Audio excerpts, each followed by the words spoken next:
What is Alzheimer's disease?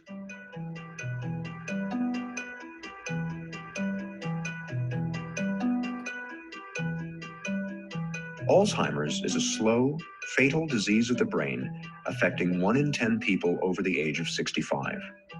No one is immune.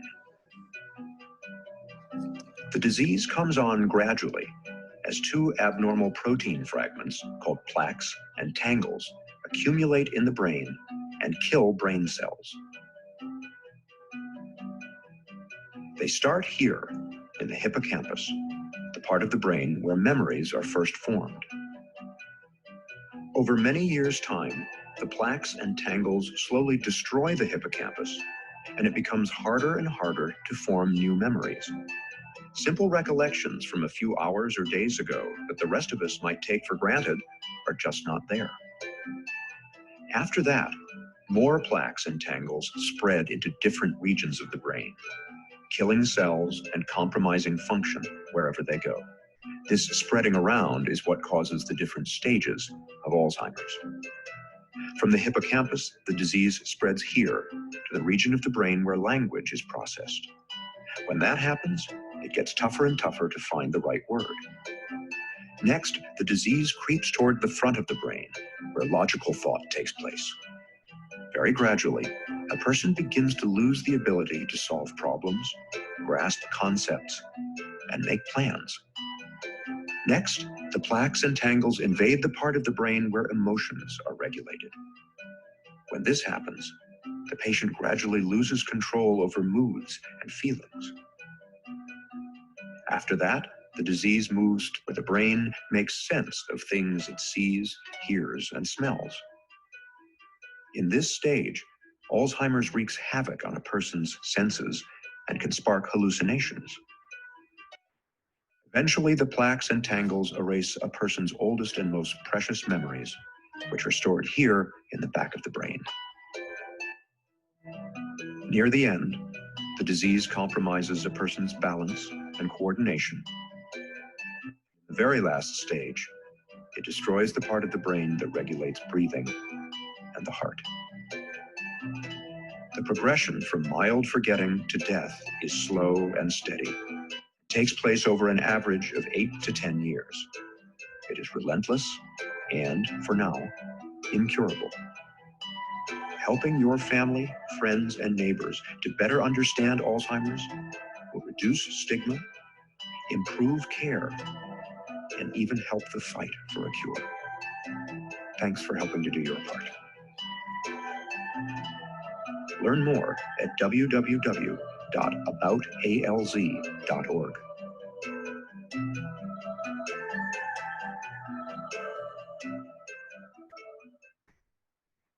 Hello and welcome. I'm so glad that you're here today. I am Ashli Montgomery, and I have enjoyed being a table host for the last 5 years and was determined not to let COVID stop my aware luncheon and just having the opportunity to gather with friends and share a little bit about what I've learned with Alzheimer's disease. So I'm going to take just a minute to tell you a little more about myself. So this is me and my family. This is my husband, Philip. He is a football coach.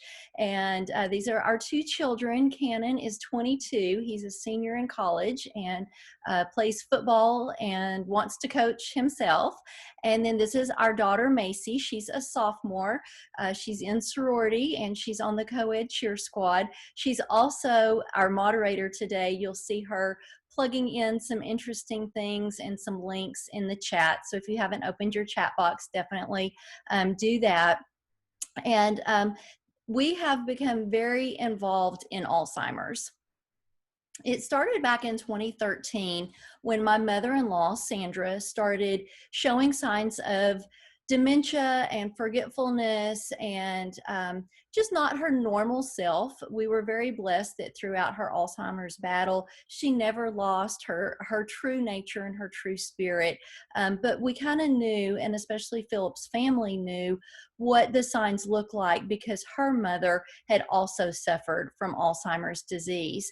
And it was just a year later, on Halloween of 2014, that my grandma Sybil passed away with Alzheimer's disease. And so we felt it and we saw it attacking both sides of our family. And then in 2015, Philip became the head football coach at the University of Tulsa. And we had only been in town about 2 weeks. We were at a Super Bowl party, and someone was just being kind and welcoming, asked me what I would like to do in any free time that I had once we got settled. And I asked if they knew about an Alzheimer's association. And immediately someone tapped me on the shoulder. I turned around and this amazing woman says, "My name's Mary. I'm the tennis coach's wife, and I know where you live. I serve on the Alzheimer's board. I'm going to pick you up Tuesday morning at 9:30 for a meeting." And that was kind of my foot in the door. That year and every year since, we have enjoyed attending the Tulsa Memory Gala, and it's one of our favorite events of the year. This event, what we're doing today, the Alliance of Women for Alzheimer's Research and Education, I have really enjoyed getting to participate in this. And in 2016, I chaired the Alliance for the year and just really had the opportunity to meet a lot of incredible women and hear their stories and how Alzheimer's has touched their families. We also participate in the Walk to End Alzheimer's each year. This is so fun, and this is a day of hope and spirit and encouragement and love and community. And Philip and I chaired this event in, 2017 and 2018. And since then, we have begun a family match to help with fundraising. Macy just put the link up in the comments. We are doing a family match. Philip and I are matching up to $5,000 that are donated to our team in honor of his mom, Team Sandra Jean. And if you've never attended a walk, I tell you, you've got to get out there. There are over 360 of them across the country. Our Tulsa walk and our Oklahoma City walk are always in the top 12 to 15.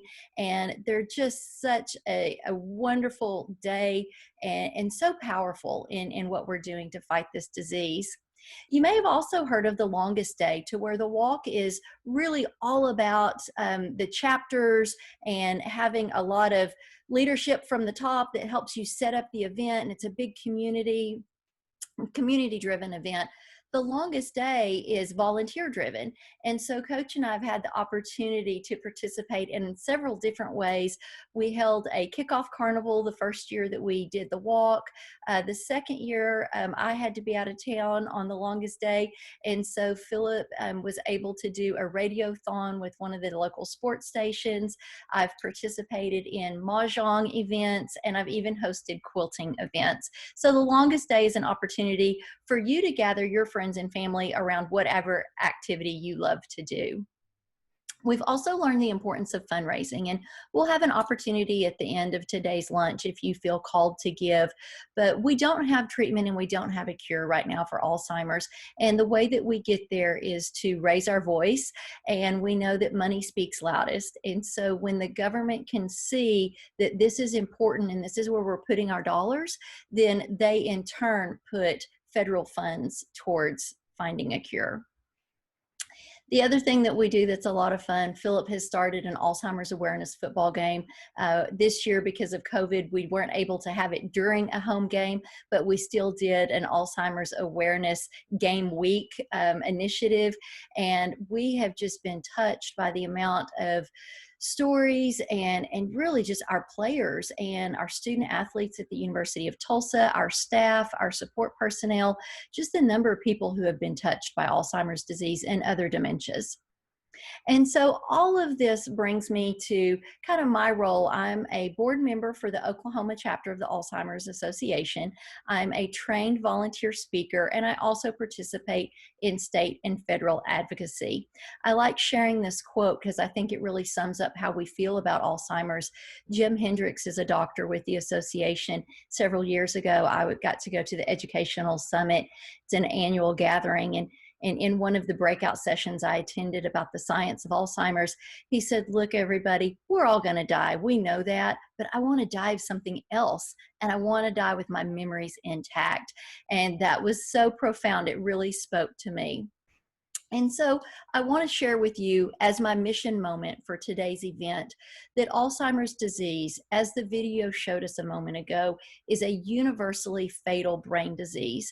It is progressive with a gradual, typically late onset, although we're seeing more and more early onset cases, and we're seeing them in younger individuals.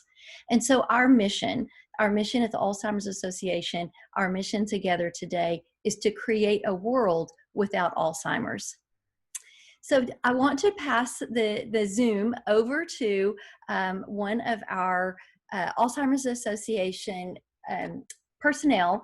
Erin Powell is going to give us an update and tell us a little bit about where we're at in this disease right now. Thanks so much, Ashley. I wanted to let you know, I know we're doing everything a little bit different right now. COVID-19 is just on everyone's mind, but I want you guys to know that COVID-19 has not stopped Alzheimer's disease or the work of the association. Our wonderful staff has quickly transitioned all of our caregiver services into virtual delivery, which has actually increased our availability for many people across the state.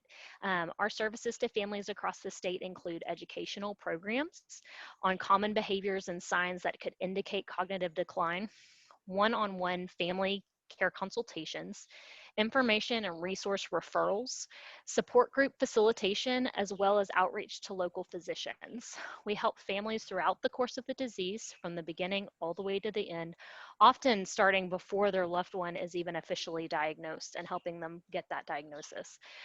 Sadly, our care consultants have responded to more calls than normal. I am one of those care consultants, and so I can tell you that in recent days, this is largely due to the isolation that caregivers are feeling and the families are feeling. Separation from their family members that are in long-term care facilities. They don't have the access that they once had to them. And then also just the health protocols that some people with dementia can't actually follow. Remembering to wear masks and wash your hands, all the things that are being advised of us. Our broader work includes building policy and care guidelines within the healthcare system and with elected officials. This would include the recent Hope for Alzheimer's Act. This legislation calls for early and documented diagnosis of Alzheimer's disease with ensured access to care, planning, and support. Once documented in the medical file, all medical care could be carefully coordinated, which would benefit both the caregiver and the person living with the disease. Our research has continued. We know COVID-19 is taking center stage, but Alzheimer's research is still going. Some protocols had to be rewritten to increase safety, but researchers have taken the time to reevaluate much of the work they are currently doing. This has allowed for some interesting but smaller discoveries that could be the next step towards treatment or even a cure. Something you're already hearing about, I'm hoping you're hearing about in the news, is this hopeful release of a new drug, the first drug ever to mitigate the disease itself and not just its symptoms.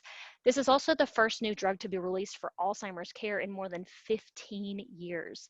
The drug is called aducanumab, and it helps the brain to clear out the plaque buildup, that beta amyloid buildup that's in the brain, that's recognized as one of the hallmarks of Alzheimer's disease. Even the FDA understands the need and will continue to review the drug's availability and ability to help people with this disease. The one drawback they've found with this drug is that it can only help the brain in the earliest stages of the disease. So this is a time when many have still not been diagnosed. There maybe the signs are not as obvious. So in response to this, researchers are doubling down on finding a non-invasive way to diagnose the disease, like a blood test, something simple that physicians could do in their offices. Think heart disease. Doctors can tell with a simple blood test if you have some early indicators like high cholesterol. At this year's research conference, the AAIC scientists revealed that they have found a blood test that is highly accurate and can diagnose a patient years before the first symptoms of confusion begin. This blood test would become a routine part of your yearly medical visit when you go into the doctor. As a staff member of the Oklahoma chapter, I want to thank each and every one of you guys for your participation today, and of course for your financial support. We could not do it without you. Thanks so much. Thank you, Erin. That is so incredible. And I think back to all of the times that I give a presentation about watching for the signs and what the basics of the disease are. And one of the things I really try to kind of hammer home is to not wait. And I know that we're all very afraid of hearing from a doctor. We think that you may be showing signs of dementia. And so we see in our loved ones that they want to hide the symptoms. They want to leave a lot of notes for themselves, and they want to try and cheat the system a little bit and see how long they can get without indicating that they might be struggling. And so I think that this new drug, which I'm not even going to try and pronounce without having it written in front of me, but I think that knowing that it is going to be most beneficial and only beneficial when we find out that we need it really early in the course of the disease, I think that just reiterates, don't wait. Go see a doctor when you have a concern about a loved one. And then also just the excitement. I think that we have heard, no, this drug won't work so many times, and we feel like we've kind of been shut down in Alzheimer's research over and over because we don't have a treatment yet.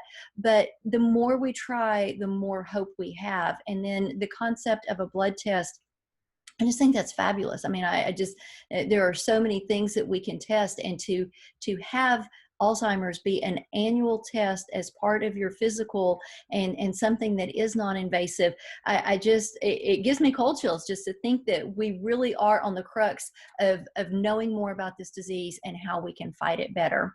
So thank you, Erin. That was a really, really good, I know we didn't give you much time to speak, but that was such a good update. And I really encourage everyone, scroll back through the links that Macy put in the chat. ALZ.org. We've got the 24/7 helpline, which is 1-800-272-3900. We even have a link to join AIM, which is our our public policy campaign. And they're just, as I said in my introduction, there's so many incredible ways that you can get involved in this fight. So one way is through having an amazing platform, and our guest speaker has done just that. And I have to say that our football family, people think, oh, there are a lot of football teams, especially college football teams, all different divisions, but it's really a tight-knit group. It is a wonderful family that we see within the world of football.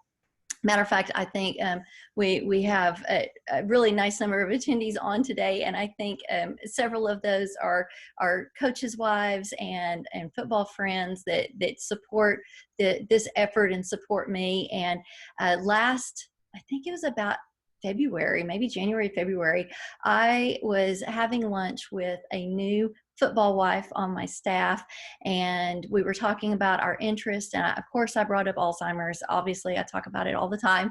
And she said, oh my goodness, I've got a friend that you absolutely must meet. She's the most amazing person, and she just has a great story to tell. So whenever we talked about changing the format of this year's Aware Luncheon, putting it on Zoom, I knew exactly who I was going to go to. So I'm really excited to introduce Caroline McMurry to you. I'm going to let her tell you her story, but I think it's going to be a lot of fun. Here we go. Wonderful. Thanks so much, Ashley. I'm so thankful to be here with all of you today, and so thankful to Annie, who's my boss actually here at the University of Oklahoma, and to Ashley for asking me to be here and speak to you guys. So first, I'm going to start off with just a couple of quick facts that are mind-blowing to me every time I read them, and are just so impactful and something to really think about kind of as we head into this speech. So in 2020, approximately $305 billion is spent on Alzheimer's in the United States, and by 2050, that number could increase to 1.1 trillion. 1 in 3 seniors dies with Alzheimer's or another form of dementia. It kills more than breast cancer and prostate cancer combined. The death toll has grown 146% since 2000. Alzheimer's is the most common form of dementia, accounting for approximately 60 to 80% of all of the cases. More than 5 million Americans are currently suffering with Alzheimer's disease, and 2/3 of those are women. It's the 6th leading cause of death. And in all those statistics and thinking about the effects of Alzheimer's, oftentimes one of the forgotten parties are children. A lot of times the caregivers or the parents will be worried about their mother or the patient that has Alzheimer's and don't always explain to their children in a clear way that kind of makes sense to them why their grandparents may not remember them anymore or why they're acting different. And so this brings me to my passion for advocacy. And in 2009, I actually started a community service project that I've spent over 600 collective hours, somewhere around in there to this point, advocating and building this project that ultimately led to educating our children about Alzheimer's and creating an interactive way for them to be able to understand the disease a little bit better. And so Alzheimer's disease is something that is going to affect everyone at some point, either directly or indirectly. And so I really chose to make this my mission and kind of something for the last several years that I've been very passionate about. Community service in my family has really been a pillar of my life. Going back generations, I've had grandmothers who have been Women of the Year and involved in all things in their community. And growing up, I had both parents. My dad was the president of our Rotary Club. My mom was on every committee she could be on. And my brother was actually an Eagle Scout. And so in several conversations that my family and I had about community service, my parents had talked to me and said, hey, you know, with your brother doing his Eagle Scout project, we really think it would be a good idea for you to kind of find something that would be somewhat of the equivalent that you can focus on and develop and make that your project. And I also had in the back of my mind that I eventually wanted to be able to compete in the Miss America organization. And when you compete in that organization, you have to have a platform issue that you advocate for during your reign. And so with all of this in mind, I kind of explored several different ideas. And I've always loved children and have also always loved the elderly. And so I kind of wanted to be able to find something that would marry those two together. And so I feel like I took a little bit of a unique approach to educating about Alzheimer's in doing it through children. And so I want to be able to tell all of you my story today in the hopes to both educate and inspire. And possibly if any of you are intrigued enough, may want to adopt it and implement it in your own communities. So basically kind of how it all started in 2009, once I had decided that I did want to advocate for this disease, I went to my first walk for Alzheimer's, which Ashli was mentioning at the beginning. And I had several friends who were very supportive of everything that I was doing. And so they came with me to the walk. And we actually made the front page of the paper because everybody was kind of wondering what a bunch of 13 and 14-year-olds were doing out at an Alzheimer's walk. And so that was kind of one of the very first steps. And I got to meet several different people within the Alzheimer's Association in my local chapter at the time and began developing relationships with them.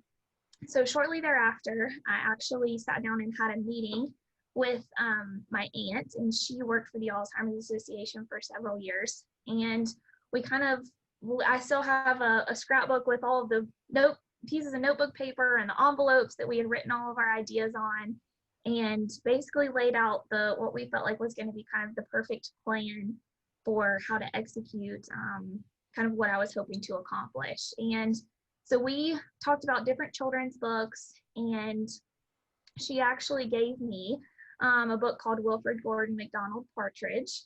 And I'm not sure if any of you are familiar with that book, but right on the spot when I read that book, I was extremely impressed and moved and motivated. And so basically my project kind of stemmed from everything that this book said. And I'm actually going to read the book to you guys. It's a quick read, but once I do, it will kind of explain my project a little bit better to the point where I can help you make the correlations. So Wilfred Gordon MacDonald Partridge.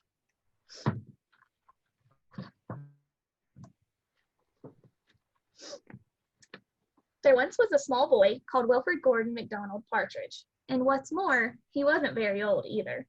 His house was next door to an old people's home, and he knew all of the people who lived there. He liked Mrs. Jordan, who played the organ. He listened to Mr. Hosking, who told him scary stories. He played with Mr. Tippett, who was crazy about cricket. He ran errands for Miss Mitchell, who walked with a wooden stick. He admired Mr. Drysdale, who had a voice like a giant. But his favorite person of all was Miss Nancy Allison Delacourt Cooper, because she had 4 names just as he did.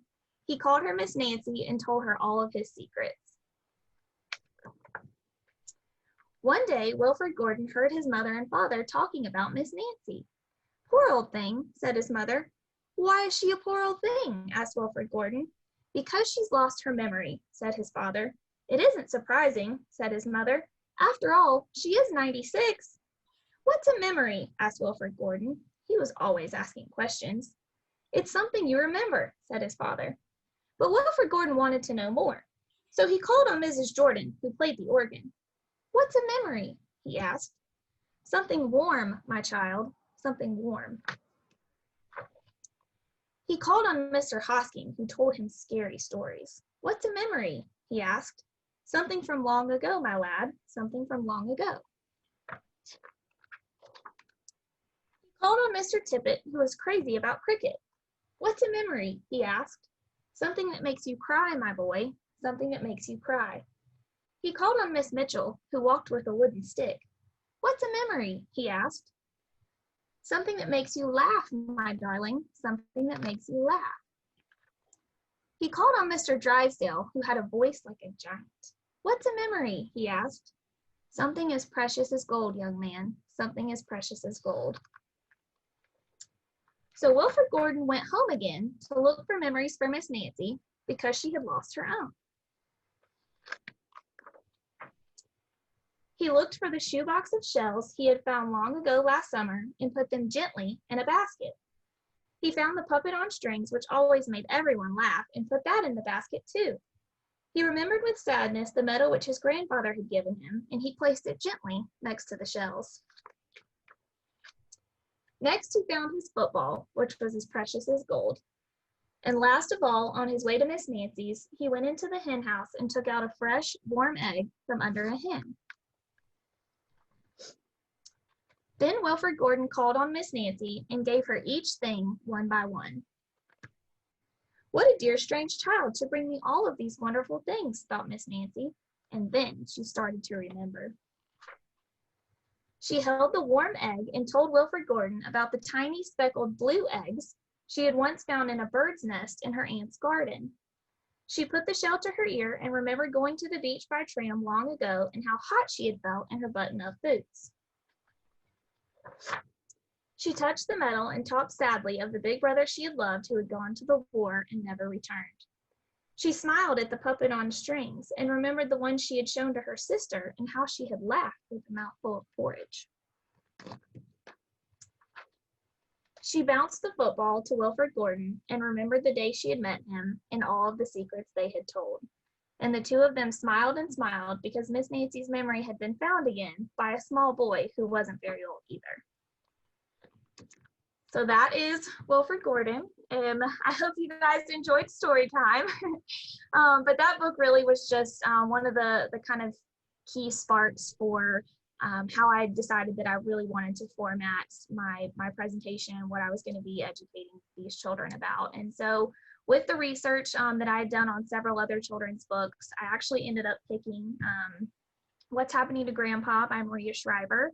And I chose this one because of the advocacy and the loud voice that she's had within the Alzheimer's Association for a number of years. And then I also picked this one that's called Singing with Mama Lou. And this one has a little bit of another special connection for me that I'll touch on a little bit later. So in order to raise the money for all of these books, we have 22 elementary schools in my county. And we, along with my family, put together a private donation drive, and then we also had a big yard sale. And I am from a very small community, and so everybody kind of knew what I was doing, and everybody was bringing all their stuff for me to be able to sell at the yard sale, to be able to raise money for the books. And so we actually ended up making about $1,500 at our yard sale, and was able to purchase the books for the libraries, and also we were actually able to make a donation to the Alzheimer's Association through that as well, which we are very grateful for.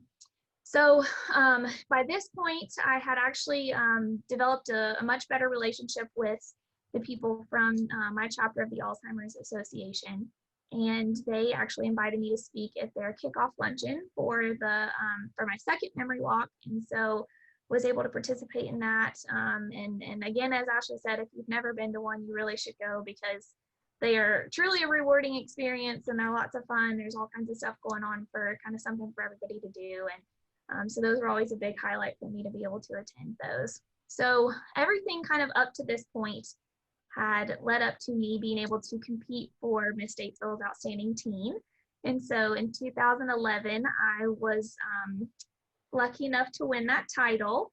And with that title is actually where most of my platform kind of grew and expanded, because I was given that voice, and a sparkly crown helps you out a little bit too.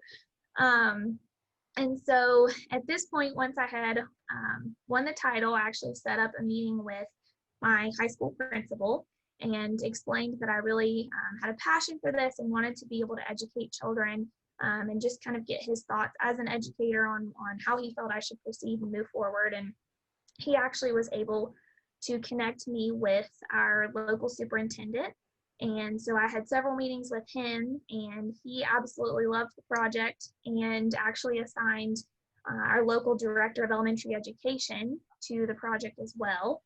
And so between all the several meetings with him and with her, we came to the conclusion that the best format for this presentation, for what I wanted to be able to do, was about a 30-minute presentation geared towards 3rd through 5th graders, that we were going to hold in either their elementary school's library and media center. And I was going to go in and speak a little bit about Alzheimer's. One of the things that I always made sure to touch on, there was a really good example that, because it is hard to explain Alzheimer's to children, and that was one of my big challenges in everything that I was preparing for, and even when going into the classrooms, is that it's very hard for them to comprehend why memories just disappear. And so one of the best ways that I found that I was able to kind of put them in that situation was to explain, if they were going on a field trip and they looked around and they didn't see their teacher or any of their classmates or anybody that they knew, and asked how that made them feel. And so I would get, hands up that says, oh, I would be confused, I would be scared, I would be lost. And so that was kind of one of the ways that I was able to correlate. That's kind of how an Alzheimer's patient feels all the time, because even though they may know the people around them, they don't remember who they are. And so I actually ended up getting lots of great questions from them, and I was able to explain lots of different things. And so once we kind of had our little chat at the beginning, I would read Wilfred Gordon and actually had them make a memory box. And so I partnered with several different people, again, from a small community. So I was blessed with the opportunity to be able to partner with a local print shop who actually printed an Alzheimer's sanctioned worksheet that I gave to every single student. And then we had a packaging company in my hometown also that donated all of the boxes for the memory boxes. And then we partnered with local nursing homes and care facilities. And unfortunately, due to HIPAA, couldn't get a whole lot of information, but they were able to kind of give us a first name and a last initial, and maybe that they like to knit, or they worked at a grocery store, or just kind of a little something that we could then give the children, and then also encourage them to basically do what Wilfred Gordon did, and think of things that were as precious as gold, or that made you smile or made you cry, and kind of put all of those things into the box as well, to hopefully elicit the same response that Wilfred Gordon was able to with Miss Nancy. And so I was able to present in all 22 elementary schools. And one of the absolute most rewarding things of the entire project was being able to go pick up those memory boxes. And so my mom went with me to every single presentation. And once we picked up the boxes, I remember sitting in my living room floor. We had to go through all of them just to make sure that there wasn't anything in there that the patients couldn't have. And I remember just sitting on the floor just in tears at how thoughtful and how much love and how sweet everything that these children had put into these boxes. And all the little cards that they had made, and the boxes we gave them were actually just plain cardboard boxes.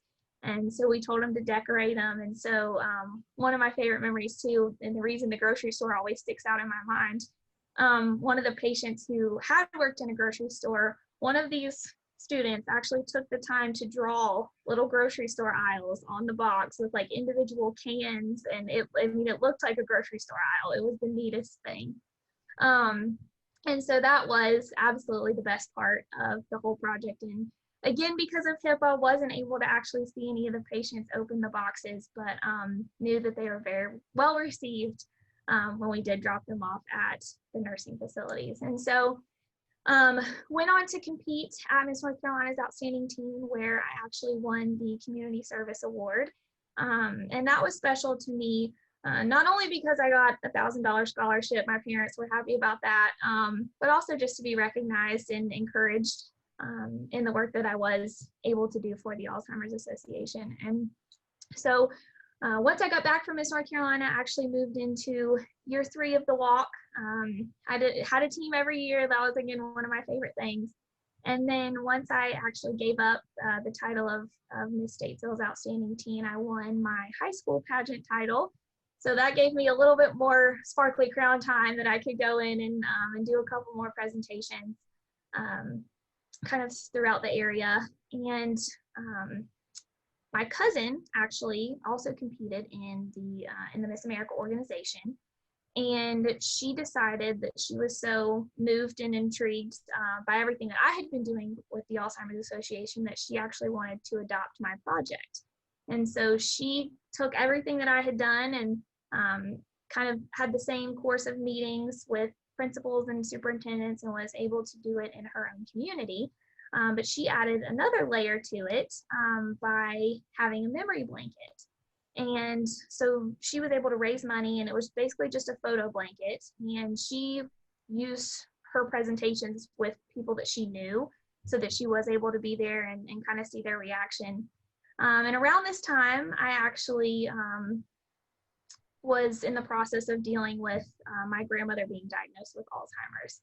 And so everything that I had done up until this point of the project, it had always been important to me. I had always been, wanted to be an advocate and done so many things, but it took on a very different light for me. And it hit a little bit closer to home once she was diagnosed. And coincidentally, her name, what we called her, was Mama Lou. And so if you remember back to the book that I chose, the book was called Singing with Mama Lou. So before she even had Alzheimer's, that was just kind of a sign to me that I think I should pick this book. And then obviously everything kind of happened after that. And so she actually had a blanket done for my grandmother, and I was able to be there when it was presented to her. And so that was something very special for me, obviously, to see all the work that I had done with the project, but to know that it had the kind of the means to be able to be implemented in other places by other people. And so I actually went to, this point, graduated from high school and went to the University of North Carolina at Chapel Hill and was a Sunday school teacher there. And so I talked to the director of our Sunday school program and asked if they would be willing to do the Alzheimer's presentation through the Sunday school classes. And they, of course, said absolutely. So was able to bring the project into another county in North Carolina through the Sunday school classes, and then also met with 2 other superintendents and was able to do a couple more presentations while I was in college as well. And at the end of my college years, I actually competed for another Miss America organization title. And so I was Miss Metrolina in 2017, was able to do obviously a lot more work in advocating through that, was a top 5 finalist for the Community Service Award when I went back for the Miss title. And I have several teachers in my family who were gracious enough to also let me come in and present to their classrooms. And so kind of all together, we actually ended up in about 6 different counties in North Carolina. And one of the things that I was working on before I actually made the move to Oklahoma, I had met with the Department of Public Instruction with the North Carolina school system in hopes of working on a way to get my project into all 100 counties in North Carolina, and was also working with the Alzheimer's Association to develop essentially a toolkit that we could kind of have them house on their website, so that anybody in any town, any community could basically just pull this off the website and be able to implement it in their community.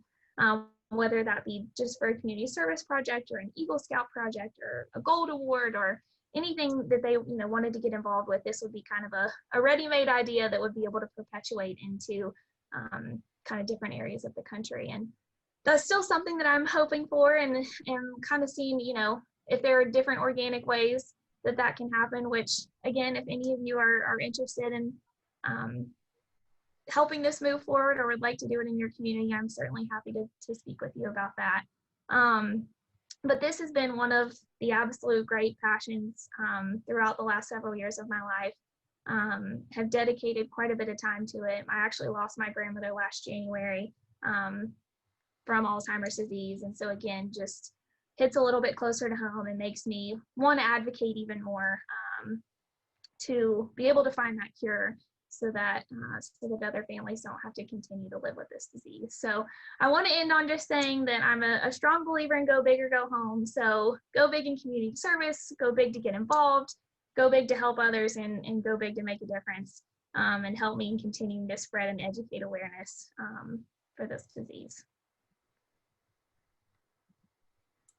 Caroline, thank you so much. The impact that you have had is profound. After we visited on the phone about doing this event, I ordered a copy of the book, and I just love it. I love what evokes memory. And just yesterday, a friend texted me a link to a video, and I ended up sharing it on Facebook, of a prima ballerina who is suffering from Alzheimer's. And whenever someone started playing Swan Lake, her body starts moving back to the choreography that her muscles and deep in her brain she still had memory of.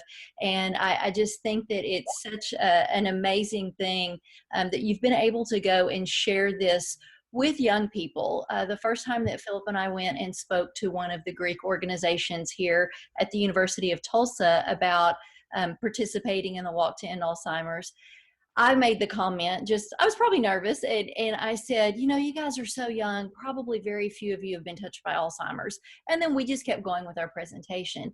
And when the presentation was over, out of a room of 80 to 85 people, I would say 25 to 30 walked up just to tell me their personal Alzheimer's story. Whether it was a grandparent or an aunt or uncle or a neighbor across the street or a beloved friend from their community, their church, a teacher they had had. And I got in the car and I turned to Philip and I said, I had no idea that many young people had already been touched by this disease, but it makes sense. And throughout COVID, and Erin talked about how much of a difference COVID has made on care and support and the phone calls that they get at the 24/7 helpline. But on August 10th of this year, we lost my mother-in-law to Alzheimer's. And my 2 kids, they said, I am so glad that I built my relationship with Nana when she still had all of her memories. And it was so important to them to know that they lived in her memory, even if she couldn't bring it back to the surface again. And they have memories of my grandmother, their great grandmother. But I think it's just so important for young people to understand this disease is out there and that we're working to end it, so that when their parents are caring for grandparents or aunts and uncles or neighbors across the street, that like you were targeting 3rd through 5th graders, even at that young of an age, they understand what it is to not be able to pull your memories to the forefront of your mind, and to not be able to hold on to that, and to be able, I mean, your analogy was so good about if you look up in the grocery store or at a park or at an amusement event, or, you know, a sporting event, a football game or something, and you can't find your mom, you can't find your dad, you can't find your brothers or sisters, that moment of panic, and being able to correlate that with what it must feel like to have dementia. And I just, what a blessing you've been to so many people, Caroline. And I'm so happy that you shared your story with us today. So I want to make sure and say again, thank you to everyone who was able to be here today. We have been recording it, so we'll make sure and send the link out. And we'll also put all of the different links that Macy's been putting in the chat for us, so that you can find all the different websites. And I'll even add some links to the books that Caroline mentioned. I have the first two, but I've not heard of Singing with Mama Lou. So I made a note of that, and I'm definitely going to have to go order that from my library. I do want to thank Macy, our silent little helper in the background, for taking care of our chat. And I'm so excited to have found a way that we could be together today. And I want to invite you guys, we have a few extra minutes. If anyone has a question, I think you can just hover over your name and you could raise your hand. I think Erin had to duck out for another meeting. So if it's a very technical question, I may not have the answer, but we can find it for you. But we could definitely, Caroline and I could probably answer some things if you have anything that you're curious about. And while you're kind of thinking through that, I do want to share a couple of these resources again with you. Again, the 24/7 hotline, or in the association they like to call it the helpline, is 1-800-272-3900. You can find anything and everything you need at alz.org. And then our AWARE website, if you feel called to support the Alzheimer's Association, and specifically our AWARE initiative, you can go to awareok.org. It has a nice little history about how the AWARE initiative began here in Oklahoma. And then at the bottom of the page, there is a link. It's very easy to get to it, and you can make your donation online. Right now, the association is not in their permanent house in their office building because of COVID. And so mail delivery has gotten a little bit tricky for them. Digitally is probably the very best way to submit a gift if you feel called to do so. And then I just wanted to share my information with you to say thank you again. You can always reach me by email at ashley@meandcoach.com. My website is meandcoach.com. And then this whole journey with Alzheimer's has brought me to launch a nonprofit, and I use it to connect quilters with the fight to end Alzheimer's, and that's quilt2endalz.org. So lots of different, different branches of advocacy and education, and there are just so many incredible ways that we can get involved, and so many wonderful things on the horizon. And it looks different. Everyone's journey with this disease looks very different, but I think that everything that we do is a step in the right direction. So I'm going to scroll through here. I don't see any hands raised. So again, I will just say thank you so much for participating in our AWARE 2020 Luncheon. I know the format was a little bit unique. Everything seems to be a little different this year, but I love that we're just rolling with it. We're finding ways to share our passion, share our education, and share the information and our fight to end this disease. You're not alone. That's kind of one of the big things that I tell my college kids and our football team and all the family and friends out there, whether it's with Alzheimer's or anything. Even though we feel a little distance right now, you're not alone. Help is out there and support is out there. So thank you guys so much for being here today. Please reach out if you have any questions or anything that we can do to help. So thank you so much for being here. Bye.